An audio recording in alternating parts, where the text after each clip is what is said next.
Great. Hi, everyone. So yes, thank you for joining us, and thanks, Joe, for that introduction.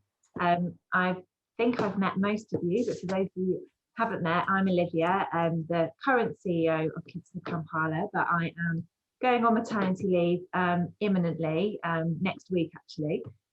So this will be my last one of these for a little while. And so the purpose of this evening really is to, of course, give you, an update about everything that's been happening in Uganda over the last couple of months, but also to introduce you to Linda, who will be our interim CEO for the next year, taking over my role. And as Joe said, we're joined by Sam all the way from Uganda.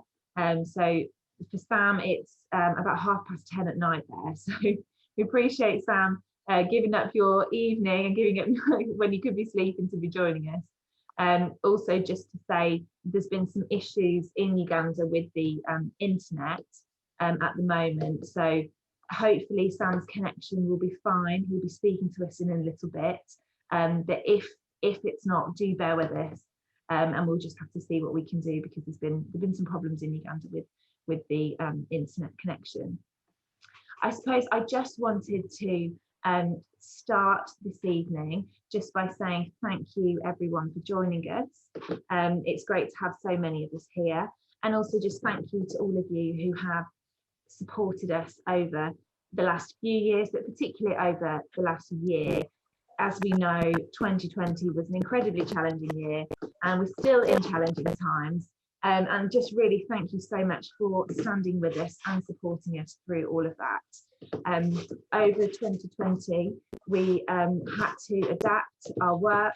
We had to change some of our projects from what we were doing. We weren't able to hold our Saturday Kids Clubs anymore, and various other things because of the COVID restrictions. And as many of you know, and as many of you have supported us, we converted our education classrooms into food banks, which enabled us to provide over 1.5 million food parcels, which is about 15 million meals to vulnerable families in the slums. So I know many of you here supported that and do continue to support that, and we just thank you so much for that. I'm going to share a little video now. Some of you may have seen it before, but it just summarises our impact for the last year, and really thank you for being a part of it. So I'm just going to share that now. As I said, some of you may have seen it before, but you know what? We are so proud of all that we've achieved that we are really, really happy to share it with you again. So I'm going to share this video now, and then after that, I'm going to hand over to Sam, who will give some updates about currently what the situation is and how things are going in Uganda. We asked ourselves if we've been there before the virus and we've been able to help these communities, why do we run away at the time like this, when the virus is there and the lockdown is declared, when these communities need us the most?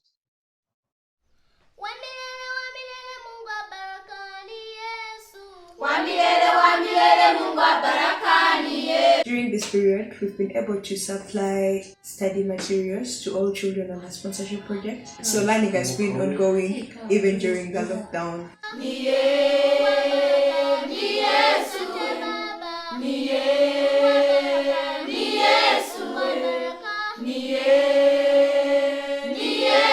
During COVID-19 lockdown, we managed to rescue a number of 35 children from different forms of abuses. I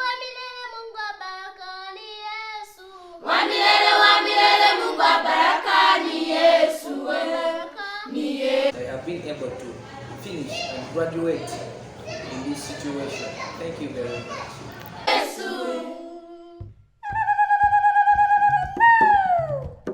Cheers. Cheers. Cheers. Cheers. Cheers.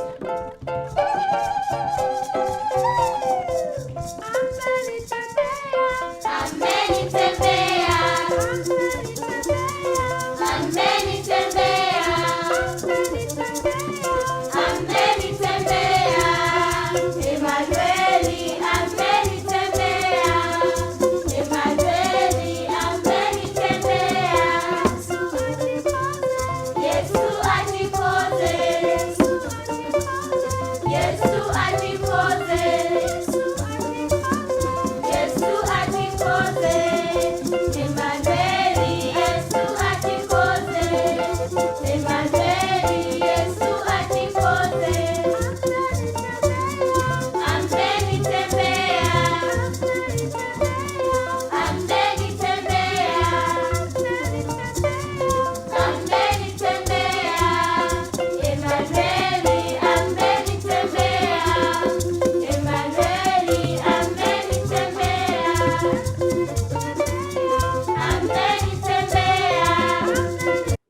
I think that just summarises all that we've achieved over the last year. And as I said, thank you so much for all of you who have supported us. I'm now going to hand over to Sam, who is going to share some updates about what's been happening in Uganda since the beginning of 2021 and what's currently happening at Kids Club Kampala. As I said, let's really hope that the internet connection is okay and we can all see and hear him. So over to you, Sam. Greetings to all of us. I want to bring you greetings from the children in the slum communities. Greetings to our lovely mothers who do knitting and sewing. Greetings from our staff, volunteers, and social workers. I'm so excited to be with us this evening, and just to give us a brief update about what's happening in Uganda. I know some of us have been following the news. It's been previously a very hard time for us as a country. It's like we had a dark cloud all over us because of the elections.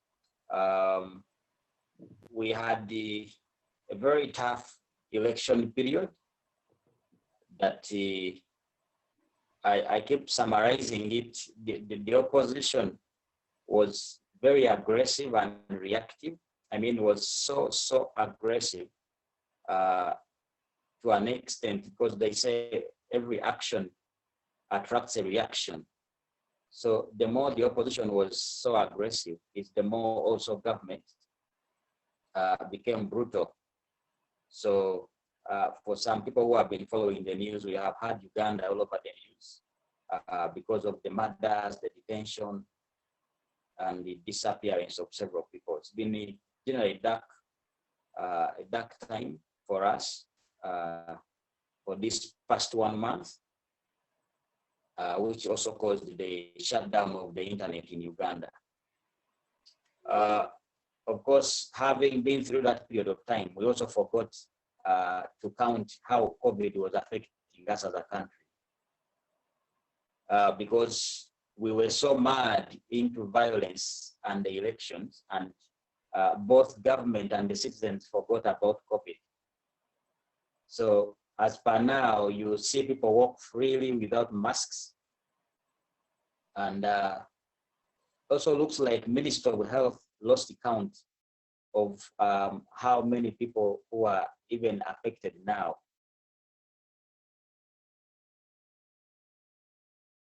All they do is to ensure that if you report to any hospital and you're sick, they'll first do a COVID test. So when you die, they will declare you having died of COVID. But actually, they have no count of how many Ugandans are currently affected by COVID. So that's the situation we are in generally as a country. This year has been predicted to be one of the toughest years for us as a country, because from COVID, we went into elections, people have not been working. We had the internet shutdown, full internet shutdown for about a week and a half. And then for now,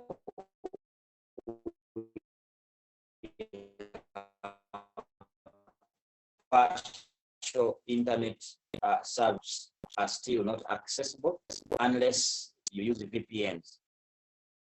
So many people have lost their jobs, and we anticipate that this will be one of the hardest years for our citizens.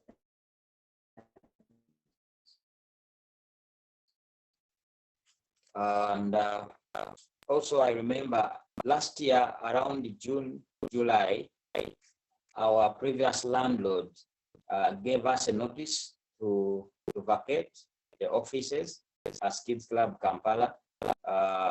It was also one of the toughest times for us internally. It was very hard to communicate that externally, but internally it was very hard for us because we were under COVID. It was during time of lockdowns. So if you receive a notice to vacate, it becomes one of the hardest things to manage. But as I start my communication, I want to start on the good side, with the good note, that we managed to acquire new offices now in Kampala, and We are located in Naguru, very close to our centers. And where we are actually in the middle of more or less the 3 centers. So the place is quite accessible for the rest of our centers, which is very good for us. And we are glad that we have managed to acquire that, of course, with the support of all of you. Thank you very much for supporting us and being there for us. It's a brilliant, very good office, looks beautiful. I'm sure Olivia will be showing us some pictures, but it's very exciting for us to be in the new place. So also because we were planning to shift from the old office to the new office, if you remember, our sewing and knitting school was originally at the offices, and yet we were going to leave that community. But nevertheless, we had to leave the sewing and knitting school in the same community. So we managed to get a different place within the same community and established our sewing and knitting school so well now. And it's actually also operational. So we are glad that we never left and also had to live with the project. So we left the project in the community and it's still beneficial. That's some community where our offices used to be. Currently, we have about 34 women who have enrolled, and they are actively learning the sewing and knitting skills. It's quite a hard time for us in Uganda because of the previous lockdowns. There has been so many family scandals, family breakdowns, separations, and also the number of children being abandoned here. And it was predicted rightly this. And therefore, our EWAFE project for abandoned children is somehow constrained as per now. We have about 37 children now. We managed to reintegrate 5 of them. Just last week, we took 3 of them back to school because school has opened, and we have 3 more who are pending admission this very week. So those will be about to 45. Our challenge right now is space, but the authorities are calling us every now and then from different districts all around Kampala. They want to give us children. We have developed a level of trust from the authorities and the communities. So it looks like all these partners of ours want to give children to us because they know we can take the best care of them, but also because we take an extra initiative to trace and resettle them with their families. Also, as we start the year, because of the challenges of COVID, we understand that most people are stressed, people are of depression, of course, emotional. So what we have had to do is to make sure that as we start the year, we interact with our volunteers and social workers, but also to embed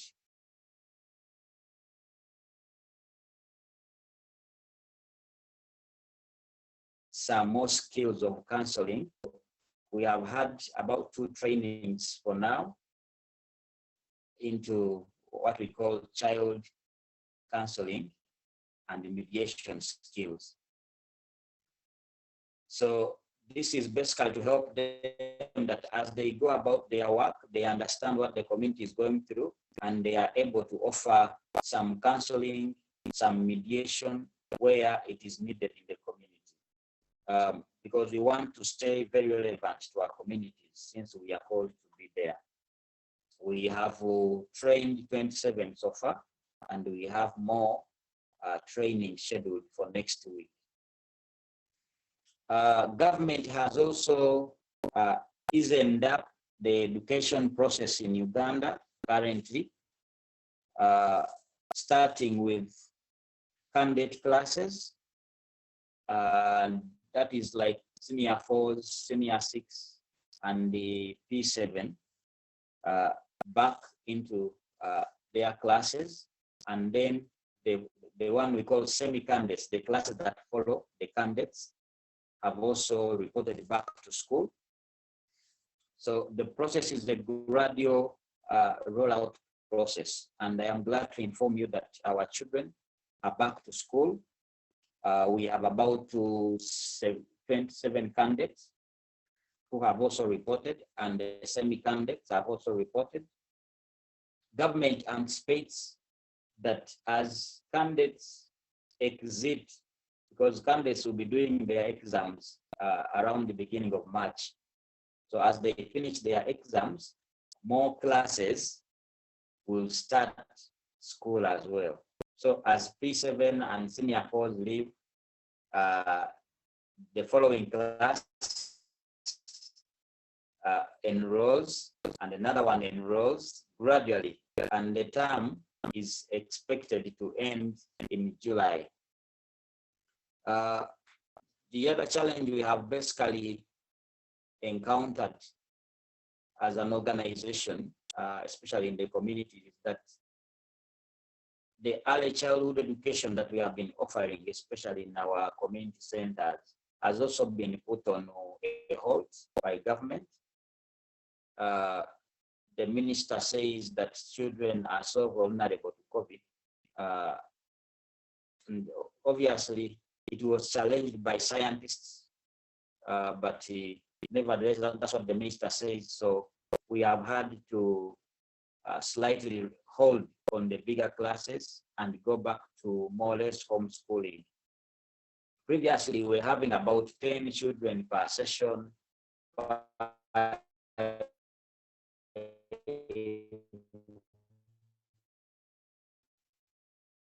Six in smaller numbers in early education in the entire country. It's being contested because science says otherwise, but nevertheless, we have to respect the policy, and we are doing it gradually, the system. We are still going to continue giving food to the communities. Our food banks are still running.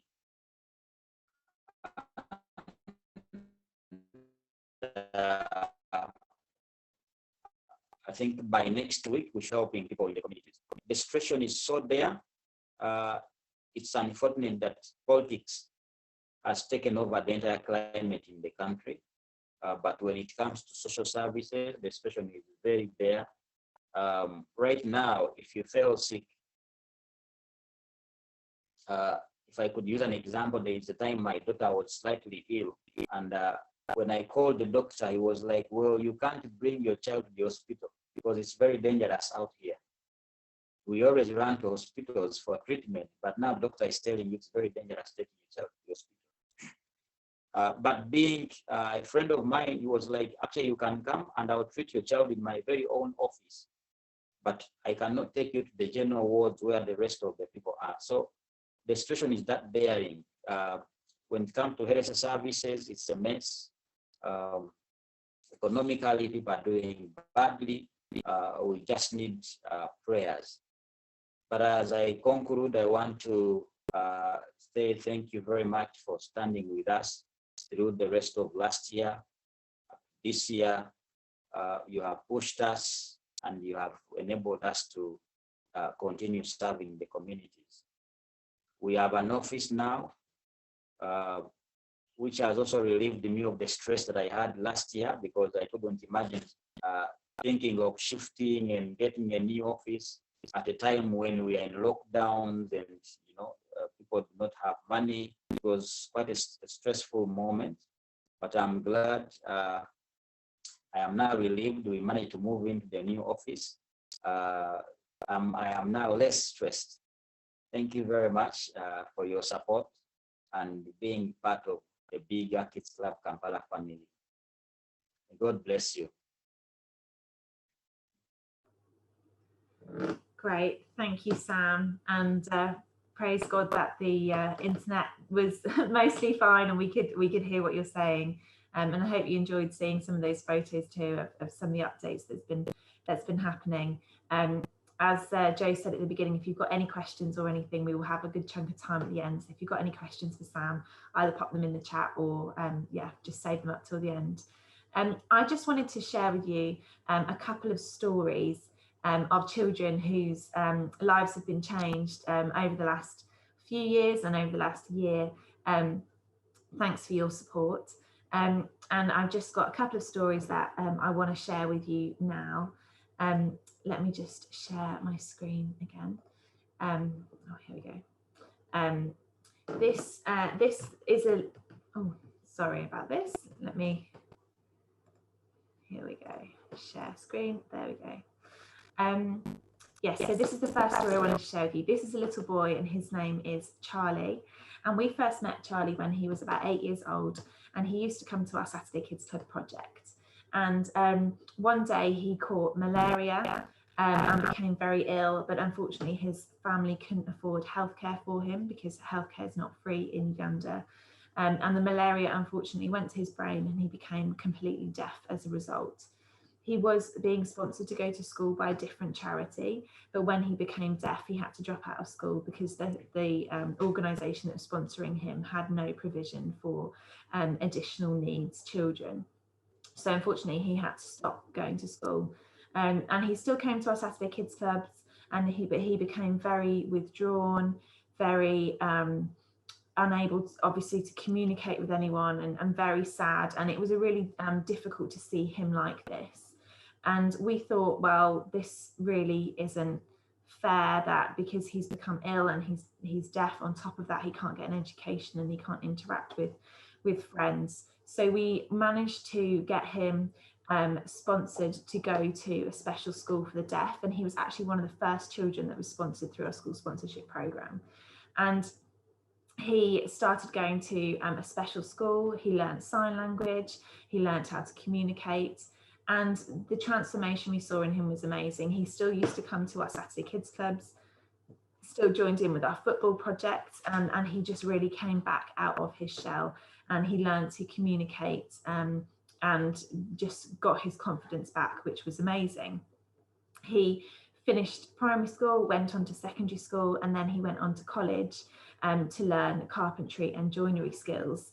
This is a picture of Charlie now, and he is now 20 years old, and he runs his own business from his home doing carpentry and joinery. He makes so much money from his business now that he's able to pay the school fees for his younger siblings to go to school, and he's currently saving up to be able to open a carpentry centre in his community to help children in his area who haven't been able to go to school, to help them to get a skill. And his life has just been completely changed thanks to Kids Club Kampala, and thanks to his generous sponsor and people who have supported him. So that's just one story. We've had a few children graduate from our school sponsorship programme this year, and we've got so many stories that we can share. That are really, it's just so incredible to know that years of hard work really do make a big difference, and lives are transformed. Another story from our sponsorship program that I want to share. This girl's called Bethany, and again, we first met Bethany when she was quite young. She had been going to school, but then unfortunately her dad passed away, and her mum couldn't afford school fees anymore, so she had to drop out of school, and she wasn't in education. Again, we connected with her through our Saturday Kids Clubs, so we knew her, but unfortunately, because her mum was really struggling, and they didn't know what to do, she was at risk of child marriage at quite a young age, and we again didn't think that this was okay, and we spoke to her family and we were able to get her sponsored to go to school. She did really well at school. She was very bright, and went to secondary school, and then when she finished her O-levels she enrolled in college to do hair and beauty, and she just graduated from college this year, a few months ago. This is a picture of her now. She now works in hair and beauty. This is a picture of her in the salon, and she earns a really good wage, so much that her mum has been able to move house. She still lives in the slum, but she's been able to move to a different house, a better house, and she's able to provide for her mum and for her siblings as well. And her dream is to be able to open her own beauty salon and her own shop, and to be able to employ other people, other children who maybe haven't been to school, to employ them from the slum in her salon. So that's just another story of a life who's been changed. So if you sponsor a child with this, thank you so much, and please do know that it really makes a huge difference and it's completely transformational. The last story I want to share with you is from our Awafe project. This little boy's name is Fred. He got referred to us just before Christmas from the local probation officer. They found him on the streets, and he was missing and didn't know where his family was. And he came into the home just before Christmas, and understandably was quite traumatized and didn't know what really had happened to him. And at the Awafe project, our aim is to not have children staying for longer than 3 months. Sadly, sometimes children end up staying longer because we don't know their story, or we can't find out where their relatives are. And obviously COVID has made a big difference to that as well. But Fred, this is a picture of him, and the lady sitting next to him is his grandmother, and our social workers, who are just fantastic, did brilliant detective work and were able to find his grandmother, and he went home to live with her, to be resettled with her just a few weeks ago at the end of January. So he was only at our home for about a month, which is just amazing, that we were able to get a family back together. And again, for those of you who sponsor the Awafe project or who are interested in that project in particular, please do know it makes a huge, huge difference. So those are just 3 stories that I just wanted to share with you of children's lives who've been changed over the last couple of months. We have hundreds, if not thousands, of stories that we could share with you, but those are just a few that I wanted to choose to share with you tonight. And as I said, please do know that every penny you give really does make a huge difference. So thank you so much for your support again. I'm now going to hand over to Linda, our new interim CEO, to introduce herself to you and to talk to you a little bit about our plans for 2021 and what we're going to be doing and focusing on. So over to you, Linda. Great. Thank you very much, Olivia, and good evening, everyone. It's a great pleasure and privilege to be with you all tonight. And I suppose just to start off, maybe I'll tell you a little bit about myself, so you know who I am. And obviously the roots are from Ireland, and the rest is my history. So I've worked in the charity sector for over 25 years. I went to Mozambique 25 years ago as a volunteer with an Irish charity called Concern Worldwide. And then I worked in Rwanda, Sierra Leone, Eritrea, and Nepal. So spent quite a long time overseas. My last posting was in Ethiopia 7 years ago, where I went with my husband and children to Ethiopia, and I was country director there for Concern Worldwide too. So I've been very privileged to live in lots of troubled but beautiful places on my own and with my family, and it's been great. We're back in the UK over 7 years now, which seems a short time but a long time. And since we returned, I have stayed with the charity sector. I've worked for Oxfam and another small charity called SOS Sahel. And when I spotted this opportunity with Kids Club Kampala, I was really taken by the family organisation that it is and the specialness of Kids Club Kampala. And I was really delighted when I was offered this position for the year to support the team here and take over Olivia's role for the next year. So I'm delighted to be here. It's a privilege. It's a privilege to work with the great team here in the UK. All you folks there, well done. And also with Sam and the team in Uganda as well. I've been in the post for only a month, but I have a few reflections that I'd like to share with you about Kids Club Kampala. To me, it's a very special organisation, and I only know it for a month, but I think it's a very special organisation for many reasons, but for a few I'll share with you. I'm really touched by the level of community participation and the listening that happens within the organisation. Sam and the team are very focused on the community and the people they work with, and that's really important and really special. They listen, they learn, and they respond in a meaningful way, and that's really quite important. That community-driven, community-led development, I think, is really important. And that those impact stories that Olivia has just shared with us show exactly that there's listening going on, there's learning going on, and really touching the lives of the people they're working with in the slums in Kampala. So that's one reflection. The other one is, I think Kids Club Kampala is a very smallish but agile organisation, and it's able to respond quickly to changing circumstances. And that was very obvious in what Olivia said about the COVID response last year. Kids Club Kampala could respond in a very quick, meaningful way.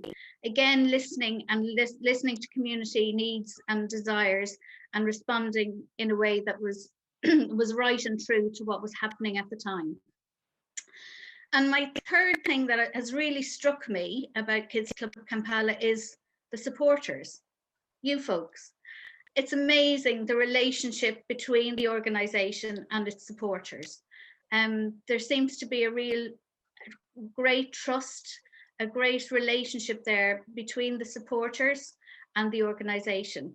And without you supporters, the good work that Sam and the team are doing in Uganda wouldn't be able to happen.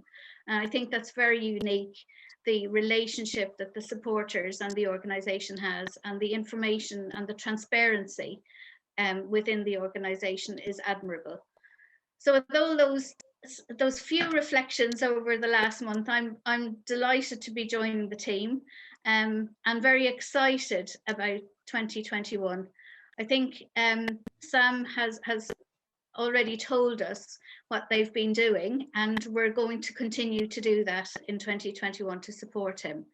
So just to say that our plan is called the Road to Recovery, and it's got 4 main themes, and Sam has already talked about what he's doing already, but the first strand is to look at feeding. And so we will continue our work with the food banks and continue our work in the communities around that until it's not needed anymore. But people are in a very kind of compromised position, very vulnerable, and need that immediate support and that relief and that support. But our other 3 strands are focused more on the longer term, building people's capacity to stand on their own 2 feet moving forward. And the second one is around protecting. So that is, as Olivia talked about and Sam talked about, the Awafe Project Home, and working around protecting abandoned children. But also working with the volunteers to train them around safeguarding and making sure that the children in the slums feel safe and secure within their environment.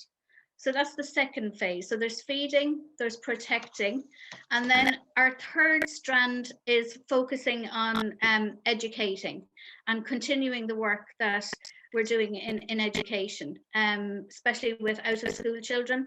But as Sam already said, there are issues around the Ugandan government and allowing children go back to school. So we just have to once again be agile and flexible in our approach within education. And as you saw in some of the photographs there are groups of small children, group of 4 or 5 children at school, or some are still doing homeschooling. So we will continue to support that in whatever way we can, because in my former life, I was a primary school teacher. So I do understand and very much appreciate what education is for children. And especially for girls as well, but boys also. But it's really, really important to give children an understanding and a grounding, and for them to be able to build a better lives for themselves moving forward. So we'll continue all that work in our education programs. It may be homeschooling packages for a while or smaller classes, but we will resume our education program and encouraging education as soon as is possible within Uganda. And the fourth component that we will focus on is skilling. It's not just about today, but it's also about tomorrow. It's about building skills and giving people the capacity to stand on their own 2 feet. And as Sam mentioned, and you saw photographs of the tailoring, the knitting and sewing, and also carpentry for men and women. So it's really important to build their capacity so that they can lift themselves out of the situation they're in and build their livelihoods for the longer term. It's not only about giving people a skill, but it's also about building their capacity for creating small businesses of their own.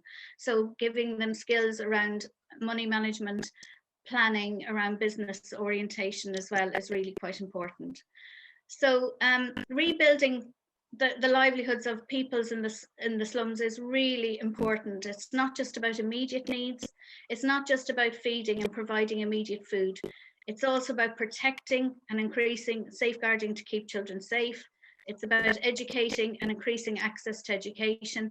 And it's about skilling, rebuilding livelihoods and providing vocational training. And so that's our framework, and that's what we hope to achieve this year. We have ambitious plans here in the UK to support the ambitious plans in Uganda. We appreciate that there are challenges now, and there will be ahead, but we're excited to be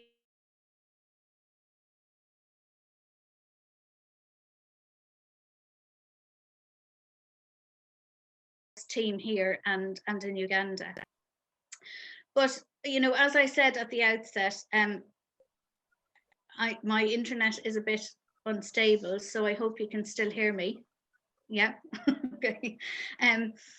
Just to say that we can't do this. We have a great team here. We have a great team in Uganda, but we cannot do it without your support, without the support of the supporters and the people who really believe in what we are doing. And I suppose, you know, we're listening, we're learning, we're being agile, and we're being flexible, but we can't do it without you. And thank you very much for all your support so far, and our journey ahead in 2021. I know it's very much appreciated by everybody. So I just want to highlight a couple of ways that you as supporters could help us, and these are just 2 ways that you can help us.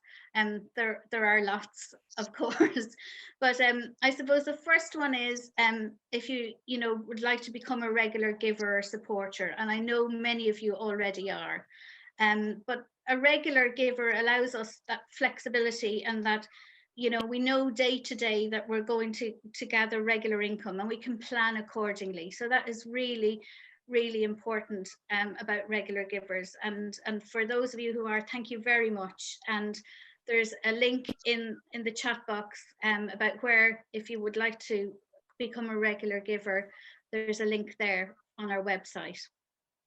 The other thing that we have launched just recently are alternative gift cards. And if you see Jo there, she's holding up one, showing you what they're like. We've a variety of cards for Lent, which starts next week, so you might want to engage. I mean, we all mark Lent in different ways. Some give up something, some take up something. But we have just kind of thought a gift might be a different way to mark this significant season for people who want to mark Lent. And we also have a range of alternative gift cards on our website for Women's Day, which is going to be the 8th of March. And then, of course, we have Mother's Day on the 14th of March. So there are lots of alternatives there. If you would like to support us in that way, that would be fantastic. I know Joe and the team are also working on Easter alternative gift cards and other options as well, and also care packages. And all of these are available on Etsy, and I think there will be, there we go, there's a link in the chat if you'd like to help us in that way. But once again, I mean, we have lots of challenges, but we're very excited about this year ahead. But we cannot do it without your support, and thank you so much. So, you know, it's been fantastic what has been achieved last year and in previous years. And I look forward to us working together to support the Ugandan team to help vulnerable children and communities in the slums of Kampala to survive and thrive. And just before I finish, I just want to take this opportunity to wish Olivia all the best.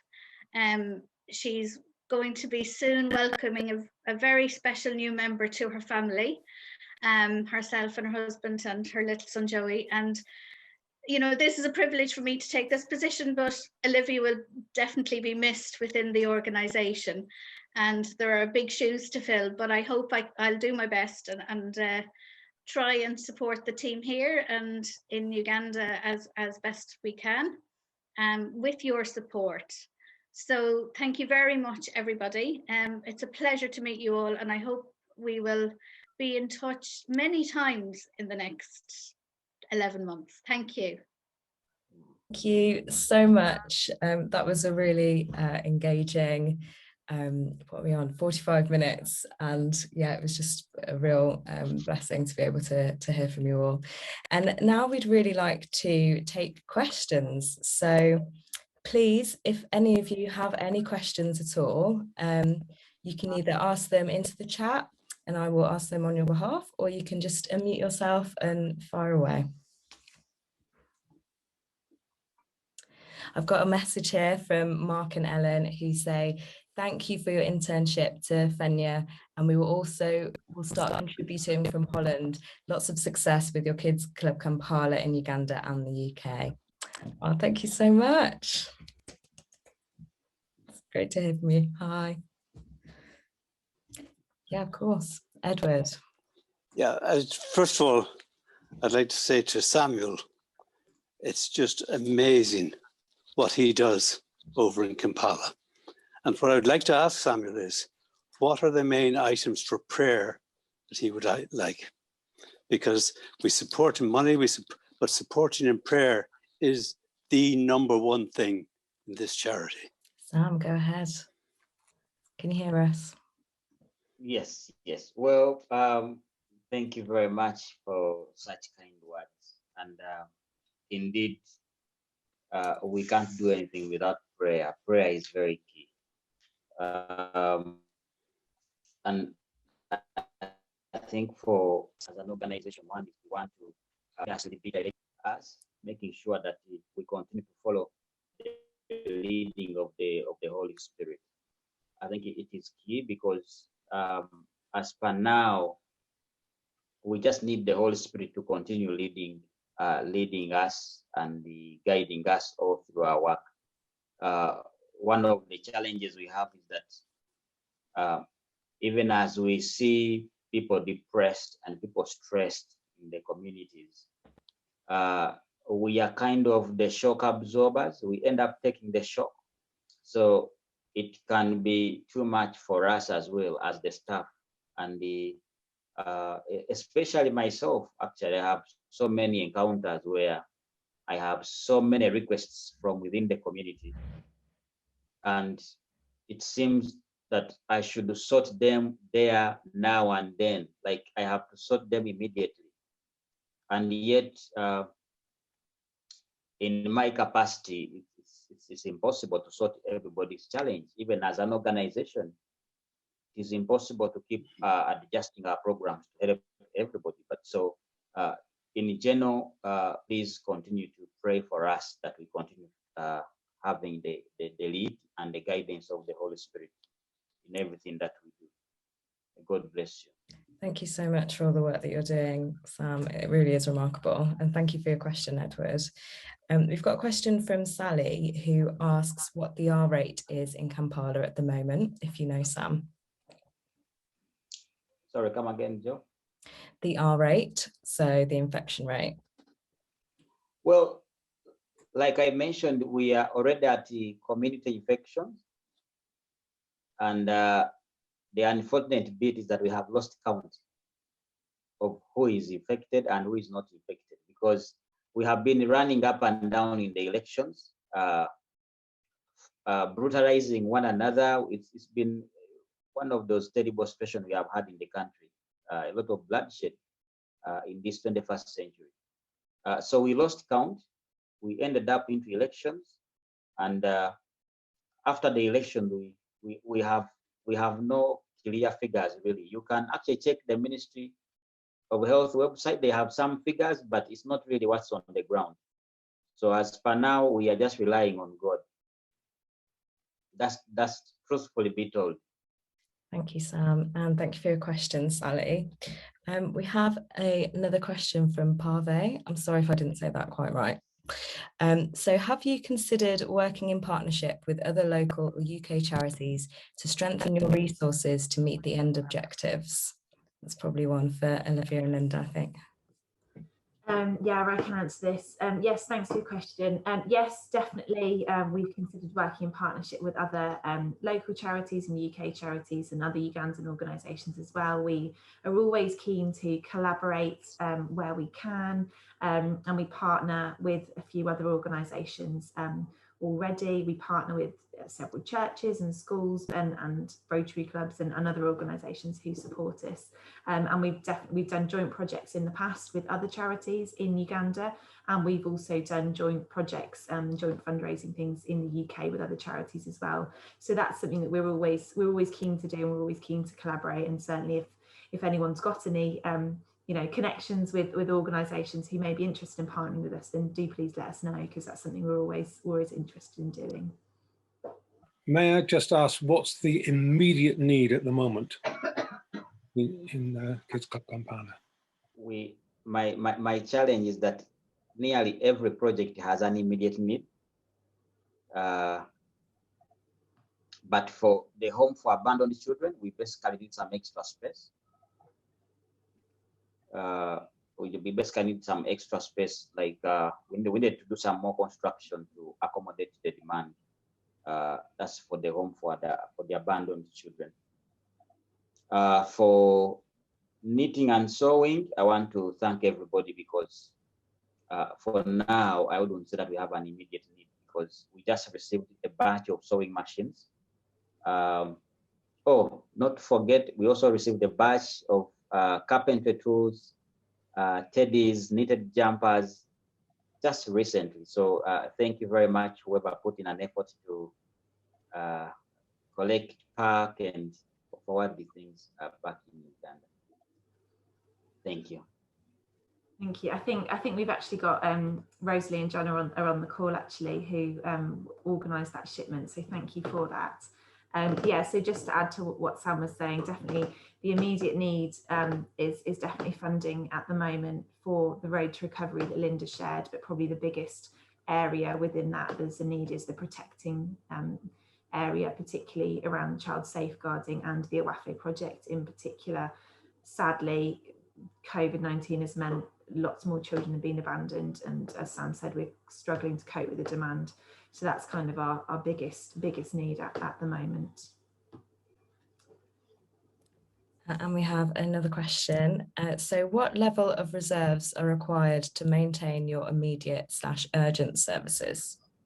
Oh, that's a tricky question. A level of reserves, I think at the moment our target for our reserves is around £75,000 for the year. That's our target. We haven't met our target yet, but that is sort of our target that we need to kind of maintain the urgent immediate services for about 3 months. But obviously we're working towards that, and any support towards that is really appreciated. But yeah, that's kind of our target that we are aiming for this year. Very impressive newcomer to the organisation, and must say it's very, very moving to hear what's going on, and the terrible state that people can get into and need helping to get out of course. On a nuts and bolts sort of thing, could you tell us a little bit about the financial management, because that's always something which worries people, especially with an international organisation. How well it's maintained, how well it's audited, and so on. Would you like to take us through that for a moment? Yes, certainly. I can talk to you about that. We have our finance officer is not on the call tonight, but we do have a finance officer who's currently been working with us for the last 6 months in the UK. We've actually got very kind of strict controls around our financial management. It's managed by myself and Linda, and also with the board of trustees and our treasurer. We send money to Uganda every quarter, so every 3 months we send money to Uganda for the projects to run, and we send that via a foreign exchange broker, so we get a really good exchange rate. And myself and Sam work really closely together to set budgets for projects. And then we've got a finance manager in Uganda who does all of the accounts there. And we get sent regular accountability. And I mean, the Ugandan team are fantastic. They keep receipts for everything, even spending like 10p on buying on buying something small, they keep receipts for everything. But we and our board of trustees in the UK are quite hot on sort of monitoring all of that kind of thing. And then once a year we get our accounts audited and then submitted to the Charity Commission. Yes, I hope that's answered the question. Thank you very much. That's very helpful. And welcome, Laurie. It's great to have you on the call. Thank you for joining us, and for everyone. So last one from Sally. So just a big well done to UK team, and well done big time to Sam and his team. God bless you all. Thank you, Sally. And Parvez, I'm so sorry I'm getting your name wrong, says keep up the good work. So yeah, just thank you all so much for your continued support. Kids Club really is a family, and we just appreciate you all so much, and we really appreciate you spending your time listening to us and hearing about what we've got going on. So yeah, thank you all so much. Take care. I will be sending a recording of this Zoom call in the next couple of days, so look out for that on your email if you wanted to share it with anyone, friends or family, or your church or whoever. And yeah, thanks again for your support.